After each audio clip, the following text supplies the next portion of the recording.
Hello, my name's James from Green Sparks Pat Testing based in Cornwall. I just want to do a very quick video of how to wire a plug. In our line of work we see a lot of really badly wired plugs, so just a short tutorial on how to do that. Here we have a standard BS 1363 UK plug. You can see it's supplied with a wiring diagram. All UK plugs should be supplied with a wiring diagram which gives you details of the length of your flex and how long your cable should be. To do this, we're going to need a piece of flex, a multi-cutter and a screwdriver.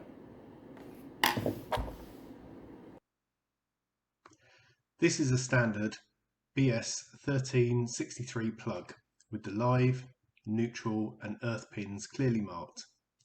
You can see the live and neutral pins are sleeved. When replacing a plug, it must be with a sleeved plug. The wiring diagram should be removed before using the plug.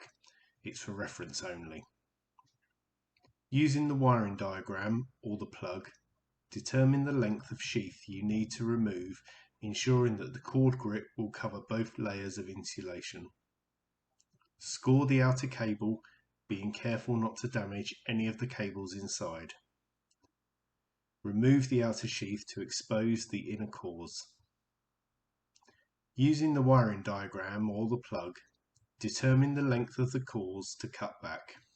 Remember, blue or neutral to the left, brown or live to the right, and earth to the top of the plug. Cut the 3 cables to the desired length.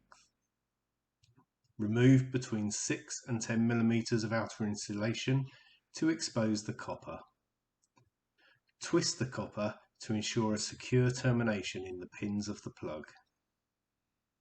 Remember, blue or neutral to the left, brown or live to the right, and earth to the top of the plug.